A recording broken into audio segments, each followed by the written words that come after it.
기록이 나와 있지 않고 간단하게 저도 제 입장을 얘기합니다.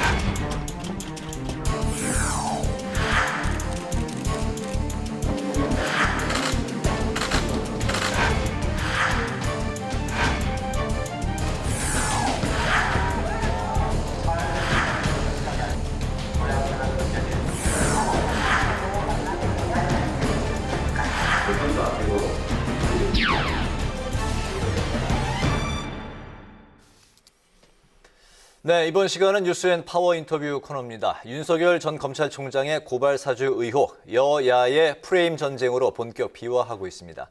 이런 가운데 관련 수사는 급물살을 타고 있는데요. 오늘은 변호사 출신이신 더불어민주당의 오기형 의원과 함께 관련 이야기 나눠보도록 하겠습니다. 의원님 어서 오십시오. 네, 반갑습니다. 네, 오늘 본회의에도 참석을 하신 걸로 알고 있는데 바쁜 의정 활동에도 저희 뉴스엔에 출연해 주셔서 감사합니다.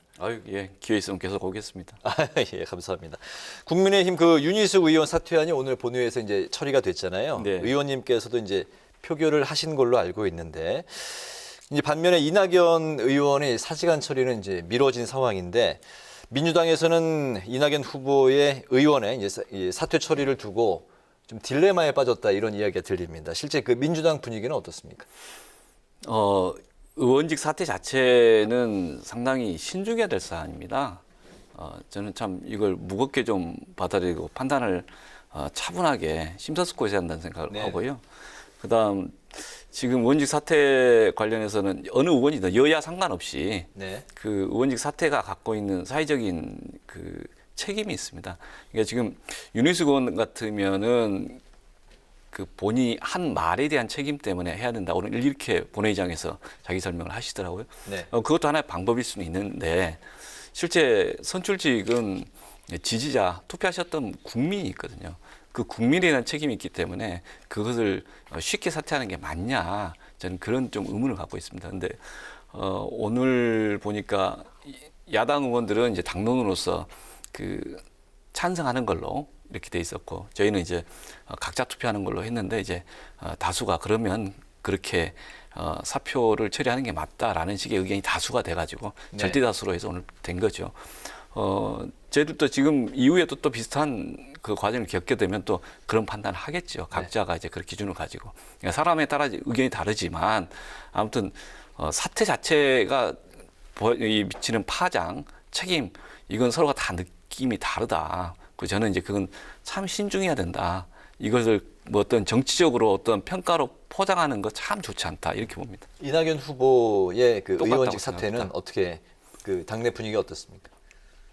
그분은 이제 그분 스스로가 나중에 또 판단을 하겠죠. 그리고 다 의원들도 각자 판단을 하겠죠. 이게 어떤 통일적인 입장을 갖고 지금 그런 상황은 아닙니다. 알겠습니다. 윤 전 총장의 또 고발사주 의혹 얘기로 넘어가 보도록 하겠습니다. 제보자인 조성은 씨가 박지원 국정원장과 가까운 사이로 알려지게 되면서 야당 측은 박지원 국정원장의 대선 개입설을 주장하고 있는데요. 이 부분에 대해서 어떻게 생각을 하십니까? 황당한 프레임이고요. 사실관계를 봐야 된다고 생각합니다. 이 사건의 이제 본질이 뭐냐. 근데 지금 처음 시작할 때 의혹 내용이 이런 거 있지 않습니까? 검찰 고발 사주 의혹 사건. 이 이제 실제 출발점이라고 생각을 하고요. 그러니까 손준성이라고 하는 사람을 매개로 한 검찰 사주 고발 의혹 사건 이렇게 이게 사실이라면 이것은 검찰의 일각에서 가담을 하고 그리고 야당을 통해서 수사권을 남용하는 이런 행태가 만약 사실이라면 팩트가 확인이 아직 안 된 상태지만 그게 맞다면은 이건 국기문란이자 또 검찰의 중립성 위반이고 또 검찰 쿠데타까지도 논의될 수 있는 거지 않습니까? 그런데 이 사안에 갖고 있는 파급력 심각성 때문에 어떤 하나의 그 수사 과정이나 조사 과정이 나올 때마다 다양한 반응들을 세게 하시는 것 같습니다. 근데 지금 이 사안 자체가 사실적으로 보면 2020년 4월 달에 벌어진 일이잖아요. 그리고 또 그중에 하나의 고발장 8월 달에 또 고발이 접수가 됐고 그러니까 거기에 손준성이라고 하는 사람이 표시가 돼 있고 그다음에 김웅 의원으로 왔고 김웅 의원은 조성은 씨한테 넘겨줬다고 그러고 이 부분까지가 지금 대략 나와 있는 이야기고 그런데 고발장이 접수된 게 8월인데 그 고발장을 접수했던 담당 변호사는 이걸 점정적 의원실에서 또 받았다는 거 아닙니까? 문제는 조성은 씨는 그걸 점정식 의원한테 줬다는 이야기를 안 해요. 아무한테도 안 줬다고 그랬습니다. 그러면 여기서 의문이 나오는데 오히려 논의가 계속 눈덩이처럼 커져나가고 있는 겁니다.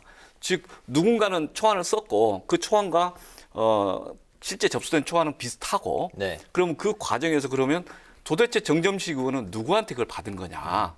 이에 대해서 의문이 있는데 김웅 의원도 안 줬으면 그럼 또 누구한테 줬는지 밝혀야 되는 이런 오히려 눈덩이 커지고 있는 것입니다. 근데 이 시점이 2020년 4월은 선거 직전이지 않습니까?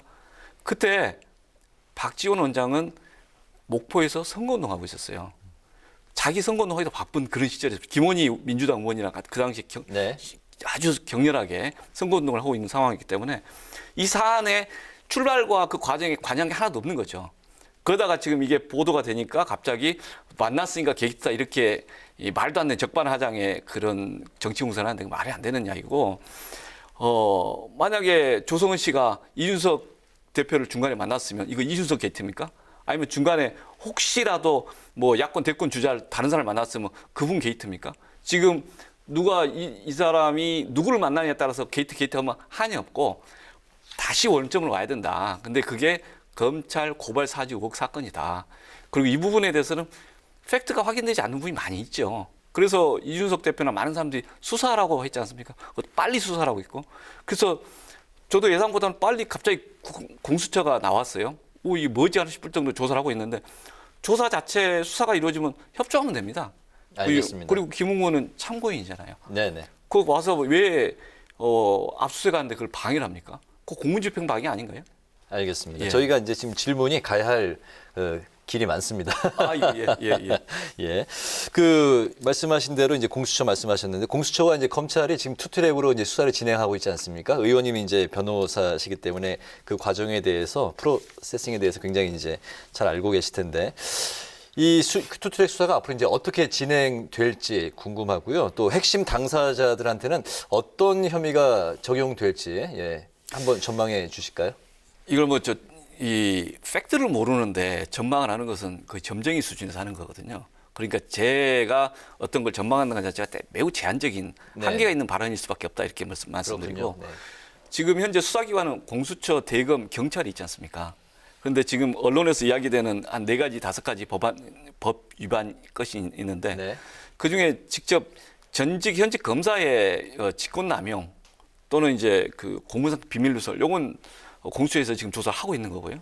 그다음에 검찰이 이걸 뭘로 할 수 있을 것인가 좀 애매한 것 같습니다. 그 조항 자체가. 네. 그리고 검찰은 6대 범죄에 대해서만 가능한데 선거 범죄는 선거사범 그 6개월 안에 공소시효가 있기 때문에 다 지났어요. 그래서 몇 가지 감찰은 가능하고 수사가 어디까지 가능한지는 잘 모르겠습니다. 왜냐하면 팩트가 다르니까. 네네. 경찰은 아마 그 개인정보보호에 관한 법률 위반에 관해서 조사 가능할 것 같아요. 몇 가지가 이제 지금 서로 얽혀 있는데 일단 공수처가 주도하고 다른 데서는 지금 지켜보고 있는 거 아닌가 싶습니다. 네네. 예. 알겠습니다. 네. 네. 이제 여야 대선판도 좀 짚어볼까 하는데요. 예. 이제 대선 전국 본격으로 대선 후보 캠프에 합류한 의원들이 점점 많아지고 있는 상황인데 예. 의원께서는 현재 중립을 지키면서 좀 지지하는 후보가 없는 상황입니다. 이유가 딱 있을까요? 뭐 딱히 지지하는 후보가 없는 게 무슨 이유가 있는 게 아니겠죠. 네, 네. 지지를 당장 할 후보가 없으면 그렇게 가는 거겠죠. 네. 그리고 당 중심으로 무엇인가 좀 만들어야 된다. 저는 이런 생각을 그동안 좀 많이 했었고요. 특히 이제 초기에 더민초 중심으로 해서 토론을 하자고 제안을 네네. 하면서 그러면서 역으로 또 다른 데 갈 수도 없는 겁니다. 이게 오히려 좀 별도의 그 공간에서 각 후보들이랑 같이 좀 정책 토론을 좀 해보고 싶은 생각이 있었기 때문에 지금까지 그러다 보니까 이렇게 됐습니다. 알겠습니다. 그렇군요. 그 1차 슈퍼위크 결과 다시 또 이재명 후보의 대세론이 이제 입증이 됐는데 이제 추미애 후보의 이제 약진도 눈에 띄는데 4위로 밀린 정세균 후보가 오늘 이제 중도 사퇴를 했습니다. 현 상황 어떻게 바라보고 계십니까? 몇 번에 걸쳐서 이제 이 각 지역별로 순회 경선의 결과가 나왔죠. 그리고 그런 큰 흐름은 이미 형성된 걸로 저는 이해를 합니다. 다만 지금 많은 분들이 보는 포인트는 50%를 계속 유지할 거냐, 너무 네. 그렇지 않을 거냐, 이게 제 관전 포인트인 것 같고요. 네네. 근데 오늘 정세균 후보의 사태가 이후에 그런 변수를 일으킬 수 있을 것인가, 어떤 변화는 일으킬 텐데 그 크기가 얼마나 될 것인가, 크기에 대해서는 아직 아무도 장담을 못하는 것 그 같습니다. 표가 이제 누구에게로 갈 것인가? 이것 자체가 갖고 있는 이제 잠재적인 확장성이 있는 거죠. 네네. 예, 그 부분에 대해서는 특히 이제 호남을 앞두고 있는데 이제 정세균, 이낙연 두 분 다 호남에 대한 연고가 좀 있지 않습니까? 네. 거기다 호소력 뭐 이런 게 있는데 이 부분이나 파장을 아직 크기를 장담할 수는 없는 것 같습니다.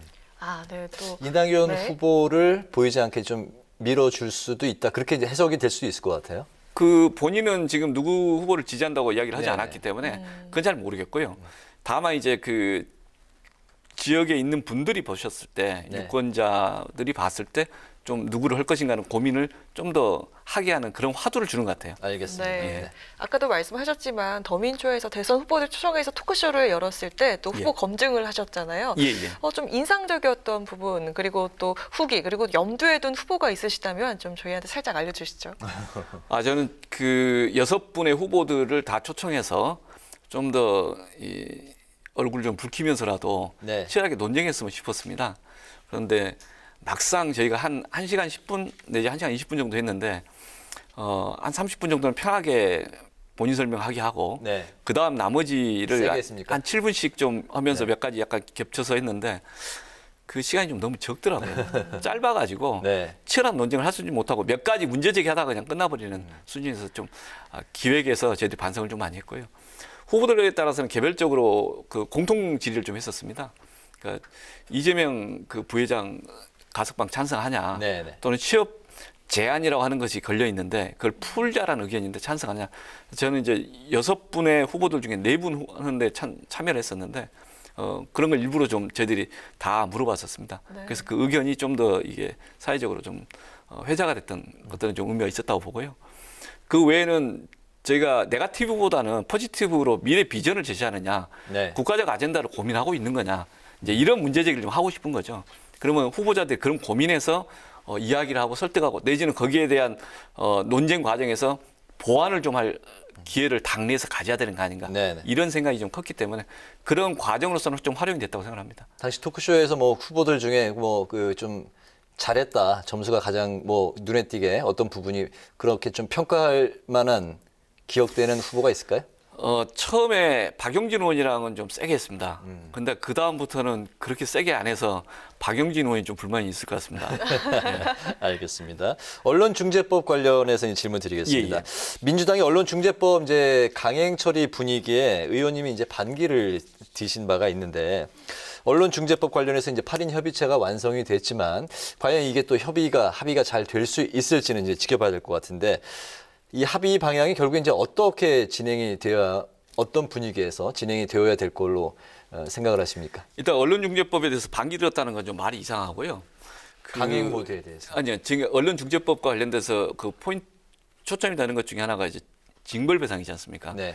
저는 실은 징벌배상법이 제 1호 법안입니다. 일반적 징벌배상법인데 네. 징벌배상, 집단소송, 증거개시 이걸 좀 내용으로 해서 했었는데 언론 개혁에 관한 부분은 이제 다른 관련 TF에서 하기 때문에 제가 그 주된 관심사는 아니었죠. 다만 징벌배상이 쟁점이 되니까 네. 제가 그때 발언을 좀 한 거죠. 그중에 쟁점에 대한 몇 가지 코멘트를 했던 거. 그게 이제 언론에서는 관심 갖고 이제 그런 식으로 표현을 했던 것 같고요. 그 당시에 또 포인트는 이런 거 있습니다.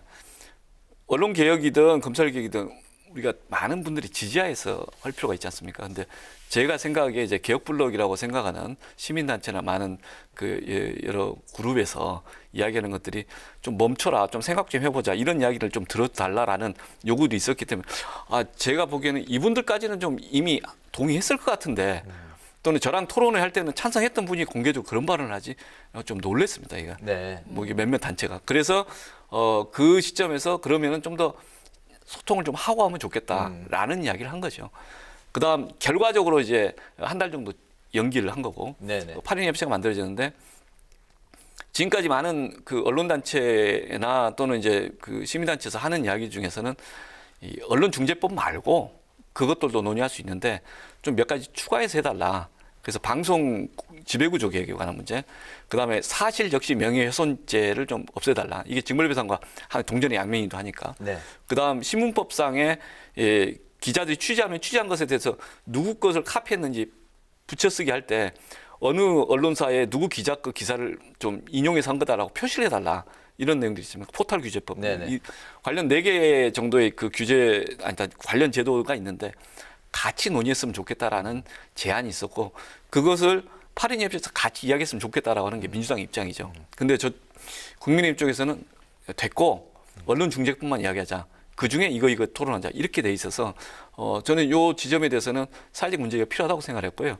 그래서 지난주에도 제가 그 민주당 의원 3명, 정의당 의원 3명, 그리고 언론 노조 쪽이랑 포함한 5단체 같이 토론했었습니다. 각자의 의견을 사전 조율한 건 아니고 서로 다른 이야기를 했지만 그 속에서 목소리는 이런 4가지 5가지를 같이 논의를 해야 되는 거 아니냐라는 촉구하는 의미가 있습니다.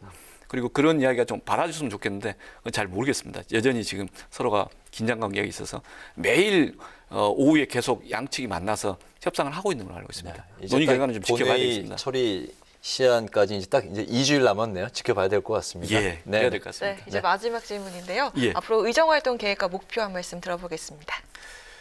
저희가 그 정무위라 이번에 이제 국감 때도 많이 저희 주된 이슈 중에 한 2가지가 있는데 하나는 사모펀드 DLF 사태로 인해서 많은 피해자들이 발생했는데 그런 정책적인 어떤 현안에 대해서 금융감독원이 이제 분쟁 조정을 통해서 푸는 거 있습니다. 그런 것도 있지만 그 금융기관들이 책임지는 것도 좀 필요한 것 같습니다. 이런 책임을 지는 것들에 대해서 저희들이 꾸준히 관심을 갖고 좀 하려고 합니다.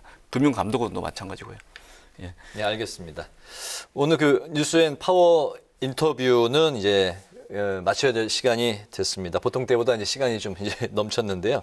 오늘 그 뉴스앤파워 인터뷰에서는 윤석열 전 검찰총장의 고발 사주 의혹 그리고 민주당 1차 슈퍼위크 결과를 중심으로 지금까지 더불어민주당의 오기형 의원과 함께했습니다. 의원님 오늘 말씀 잘 들었습니다. 예. 고맙습니다. 고맙습니다.